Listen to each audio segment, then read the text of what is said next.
तो विधान परिषद में मुख्यमंत्री योगी आदित्यनाथ का संबोधन आप सुन रहे थे। इस दौरान विपक्ष के सवालों का जवाब देते हुए मुख्यमंत्री योगी आदित्यनाथ को आप सुन रहे थे। तो बता दें कि आपको चलिए आगे बढ़ लेते हैं। देहरादून से खबर है, त्रिवेंद्र कैबिनेट की बैठक खत्म हो चुकी है। बैठक में 7 प्रस्ताव लाए गए और सभी पर मोहर लगी है। बता दें कि 7 प्रस्तावों पर मोहर लगी है। ये बड़ी जानकारी आपको देहरादून से दे रहे हैं मुख्यमंत्री आवास पर। और त्रिवेंद्र सिंह रावत मुख्यमंत्री, उनकी अध्यक्षता में यह बैठक चल रही थी। कैबिनेट की बैठक सुबह 9:30 बजे से चल रही थी। अब ये बैठक खत्म हो गई है। बैठक में कैबिनेट मंत्री मदन कौशिक भी मौजूद रहे। सतपाल महाराज, हरक सिंह रावत समेत सुबोध उनियाल भी इस बैठक में मौजूद रहे। बेहद अहम बैठक ये कैबिनेट की आज हो रही थी। बैठक खत्म हो चुकी है और संस्कृत शिक्षा विभाग के 57 शिक्षकों और 155 में समायोजित किया गया है। और इसी के साथ ही घसियारी योजना को भी मंजूरी मिली है। 7 प्रस्तावों पर मोहर लगी है कैबिनेट बैठक में। वन भूमि पर दी गई रिलीज के नवीनीकरण और नई लीज को मंजूरी दी गई है। ये जानकारी आपको दे रहे हैं देहरादून से। यह खबर, कैबिनेट की बैठक जो सुबह से चल रही थी वो कैबिनेट की बैठक खत्म हो चुकी है और अब बताया जा रहा है कि 7 प्रस्ताव, कुल 7 प्रस्तावों पर बैठक में मोहर लग गई है। मुख्यमंत्री आवास पर यह बैठक हो रही थी मुख्यमंत्री की अध्यक्षता में और ये बैठक अब खत्म हो गई है। 7 प्रस्ताव जिन पर मोहर लगी है और इसमें कैबिनेट मंत्री भी मौजूद रहे हैं। और बता दें कि मदन कौशिक इसमें मौजूद रहे, सतपाल महाराज मौजूद रहे और हरक सिंह रावत भी इस बैठक में मौजूद रहे। कृषि मंत्री सुबोध उनियाल भी इस बैठक में मौजूद रहे। पर्यटन मंत्री सतपाल महाराज इसमें मौजूद रहे। तो ये बैठक अहम कैबिनेट की जो कि अब खत्म हो गई है। कई प्रस्तावों पर मोहर लगी है। बताया ये जा रहा है कि 7 प्रस्ताव जिन पर मोहर लगी है। घसियारी योजना को इस बैठक में मंजूरी मिली है। बेहद अहम बैठक ये सुबह से चल रही थी। त्रिवेंद्र कैबिनेट की बैठक अब खत्म हो गई है। ज्यादा जानकारी के लिए रुक करते हमारे संवाददाता चंद्रमोहन का। चंद्रमोहन, क्या कुछ बैठक में रहा?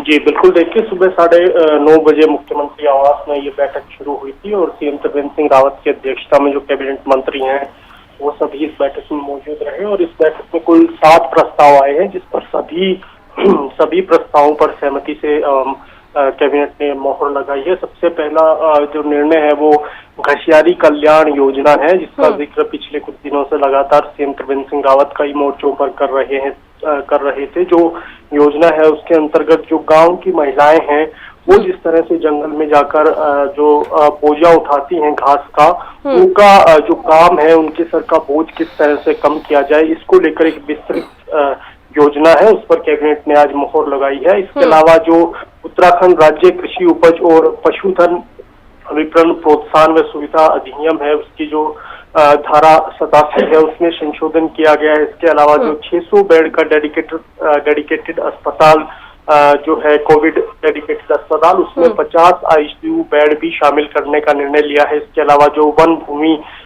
जो लीज पर दी जाती है उसके नवीनीकरण और नई जो लीज पर भूमि दी जानी है उसको भी मंजूरी दी गई है। इसके अलावा जो एक बड़ा फैसला ये है कि उत्तराखंड पुलिस दूरसंचार अधीनस्थ सेवा नियमावली 2021 में छोटा सा संशोधन किया गया है जिसमें अब जो 2 साल के बजाय 10 साल में प्रमोशन होगा। तो ये देश का पहला उत्तराखंड राज्य ऐसा है जिसमें इस फैसले को कैबिनेट ने लिया है। इसके अलावा जो कृषि मंडी में जो अध्यक्ष है वो केवल एक बार ही नॉमिनेट किया जाएगा। इसके अलावा जो अंतिम फैसला है वो संस्कृत शिक्षा को लेकर है। जो संस्कृत शिक्षा में विद्यालय कार्यरत है, ऐसे 57 शिक्षक कार्यरत हैं जो विद्यालयों में जो सृजित पद है उनके सापेक्ष में कार्यरत नहीं थे, लेकिन पाठ्यक्रम में जो निर्धारित विषय है उनको पढ़ाया उनके द्वारा जा रहा था। तो उसमें अब जो है 155 शिक्षक जो दूसरे हैं उनकी तरह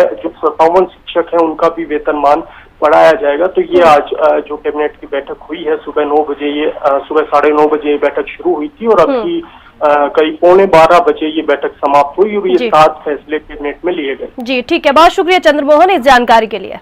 तो कैबिनेट की बैठक खत्म हो चुकी है। 7 प्रस्ताव बताया जा रहा है जिन पर मोहर लग गई है। आगे बढ़ लेते हैं, देहरादून से खबर है, त्रिवेंद्र कैबिनेट की बैठक खत्म हो चुकी है। बैठक में 7 प्रस्ताव सभी जिन पर मोहर लगी है। मुख्यमंत्री आवास पर त्रिवेंद्र सिंह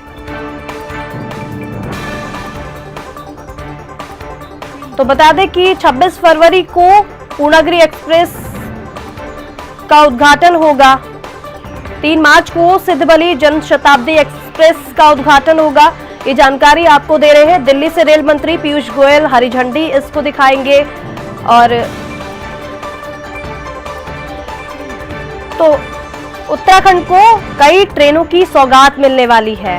तो उत्तराखंड को सप्ताह भर के भीतर दिल्ली के लिए 2 जनशताब्दी एक्सप्रेस ट्रेनों की सौगात मिलने जा रही है। टनकपुर दिल्ली के बीच पूर्णागिरि जनशताब्दी एक्सप्रेस का अनौपचारिक उद्घाटन 26 फरवरी को होगा, जबकि कोटद्वार दिल्ली के लिए सिद्धबली जनशताब्दी एक्सप्रेस के उद्घाटन को 3 मार्च की तारीख तय की गई है। इन ट्रेनों को दिल्ली से रेल मंत्री पीयूष गोयल हरी झंडी दिखाएंगे। पूर्णागिरि एक्सप्रेस के उद्घाटन के मौके पर उत्तराखंड के राज्यसभा सदस्य और बीजेपी के राष्ट्रीय मीडिया प्रमुख अनिल बलूनी टनकपुर में मौजूद रहेंगे। राज्यसभा सदस्य बलूनी ने दिल्ली से उत्तराखंड के लिए 2 जनशताब्दी एक्सप्रेस ट्रेनों के संचालन के लिए पूर्व में रेल मंत्री पीयूष गोयल से आग्रह किया था। इस पर रेल मंत्री ने टनकपुर दिल्ली और कोटद्वार दिल्ली के बीच इन ट्रेनों के संचालन को मंजूरी दी। बलूनी के आग्रह पर ही इनके नाम पूर्णागिरि और सिद्धबली धामों के नाम पर रखने का फैसला लिया गया। अब दोनों ट्रेनों की सौगात उत्तराखंड को मिलने जा रही है। चलिए आगे बढ़ लेते हैं। हरिद्वार में 1 अप्रैल से होने वाले महाकुंभ की अवधि कम करने से पूर्व सीएम हरीश रावत नाराज दिखाई दे रहे हैं। हरीश रावत ने कहा कि अगर सरकार को कोरोना का इतना ही डर है तो वह कुंभ को 4 महीने का करते और श्रद्धालुओं की संख्या को कम रखते, जिससे इस कुंभ में सभी लोगों को हरिद्वार आने का मौका मिलता। लेकिन कम समय का करने से श्रद्धालुओं की संख्या में कमी नहीं आएगी, क्योंकि आस्था के प्रति कोई व्यक्ति अपनी भावना को रोक नहीं सकता है और इसीलिए कम समय में ज्यादा लोग हरिद्वार पहुंचेंगे तो कोरोना का फैलने का डर ज्यादा हो जाएगा और इसीलिए सरकार अपनी कमियों को छुपाने के लिए इस कुंभ को कम से कम समय में निपटाना चाहती है।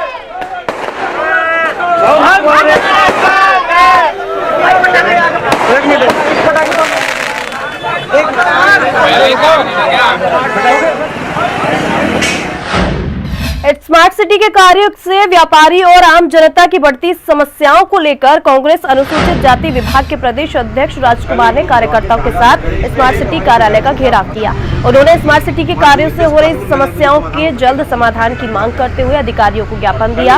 वहीं पत्रकारों से बातचीत करते हुए राजकुमार ने कहा कि कोरोना में आम आदमी या आम जनता व्यापारी वर्ग को भारी परेशानियों का सामना करना पड़ा। सरकार को व्यापारियों की समस्याओं से राहत के लिए नई योजनाएं लानी चाहिए थी, लेकिन दूसरी ओर इसके विपरीत स्मार्ट सिटी के नाम पर व्यापारियों और आम जनता को परेशान करने का काम किया जा रहा है।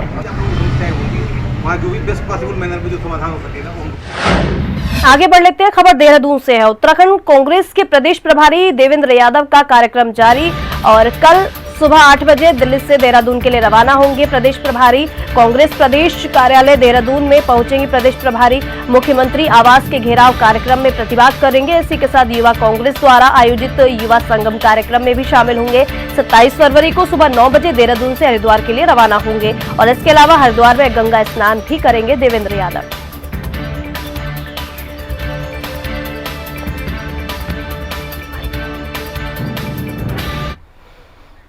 उत्तराखंड में 1 मार्च से कॉलेज खुल जाएंगे। दिल्ली बता दें कि डिग्री कॉलेज में 1 मार्च से कक्षाएं शुरू होंगी। नियमित कक्षाएं शुरू करने की तैयारी पूरी कर ली गई है। प्रैक्टिकल क्लास के लिए कॉलेज छात्र आ रहे थे और सभी कक्षाएं ऑफलाइन संचालित करने का निर्णय लिया गया है। कोविड-19 की गाइडलाइन का पूरी तरीके से इस दौरान पालन करना होगा। तो 1 मार्च से कॉलेज खुल जाएंगे। हालांकि कोरोना प्रोटोकॉल का पूरी तरीके से पालन करना सभी के लिए अनिवार्य होगा।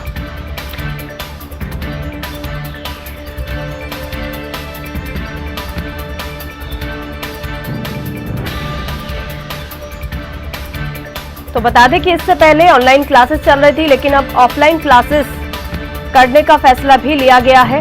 कॉलेज 1 मार्च से खुल जाएंगे। छात्र कॉलेज पहुंचेंगे, लेकिन कोरोना प्रोटोकॉल का, कोरोना नियमों का पालन करना सभी के लिए अनिवार्य होगा। तो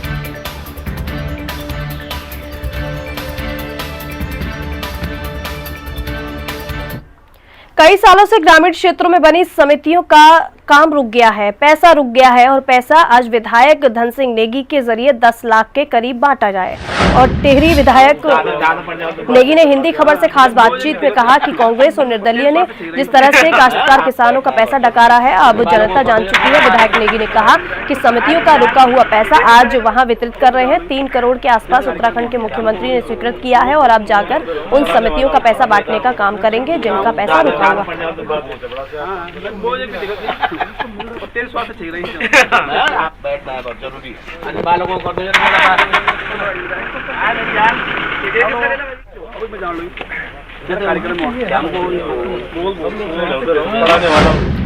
नैनीताल एसएसपी प्रीति प्रियदर्शनी के निर्देश पर चलाए जा रहे ऑपरेशन वांटेड अभियान के तहत रामनगर कोतवाली पुलिस ने फरार चल रहे 3 वांटेड को गिरफ्तार किया है। और वरिष्ठ पुलिस अधीक्षक नैनीताल के जरिए जनपद में चलाए जा रहे ऑपरेशन वांटेड अभियान के तहत भगवान सिंह महर चौकी प्रभारी पीरुमदारा और मानधन चौकी इंचार्ज जगबीर सिंह के नेतृत्व में पुलिस टीम ने फरार चल रहे वारंटी आरोपियों को गिरफ्तार किया।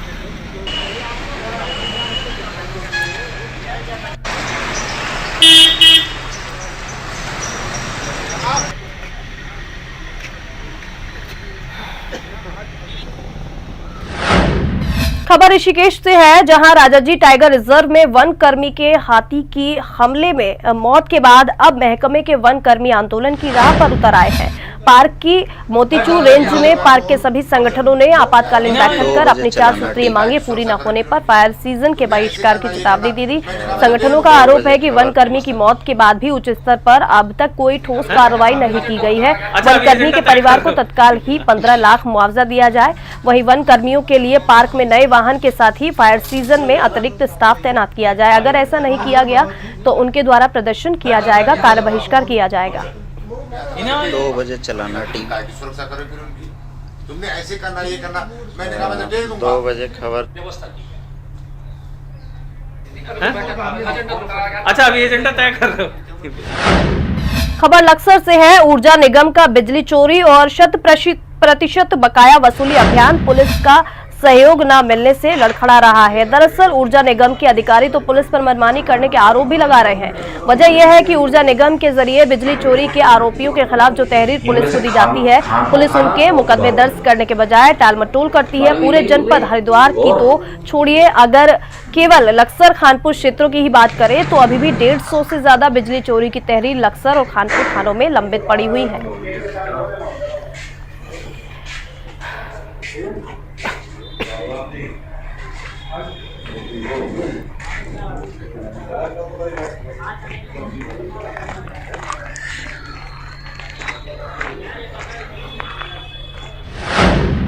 इन दिनों पहाड़ों में अवैध कटान का कारोबार बड़े जोर शोर से चल रहा है। लकड़ियों के कारोबारी इतने बेखौफ हैं कि चंद पेड़ों की परमिशन लेकर हजारों पेड़ों पर आरियां चला देते हैं और वन विभाग जानकर भी अनजान बना रहता है, जिसको देखते हुए कोटद्वार तहसीलदार ने लकड़ियां माफियों के खिलाफ एक अभियान चलाया है। अभियान के दौरान पोखाल से यमकेश्वर जा रहा एक अवैध लकड़ियों का ट्रक को सीज कर दिया गया। वहीं तहसीलदार विकास अवस्थी ने बताया कि क्षेत्र भ्रमण के दौरान लकड़ियों से भरा एक ट्रक जा रहा था, जिसको सीज कर दिया गया है। इस कार्रवाई को अंजाम दिया गया है।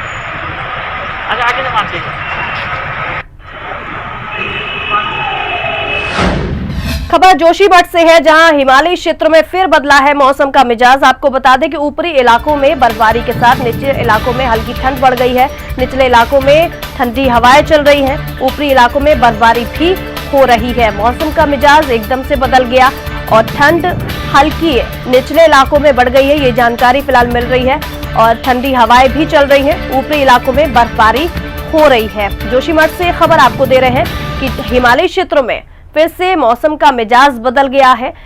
ये जो तस्वीर आप देख रहे हैं बेहद खूबसूरत तस्वीर तो है, लेकिन कई बार ये तस्वीरें जानलेवा भी हो जाती है, घातक भी हो जाती है, क्योंकि इससे पहले जिस तरीके की आपदा जोशीमठ में देखने को मिली थी वहां पर, लेकिन ये तस्वीर फिलहाल अद्भुत तस्वीर नजर आती है। और चले इसी के साथ फिलहाल इस बुलेटिन में बस इतना ही। नमस्कार।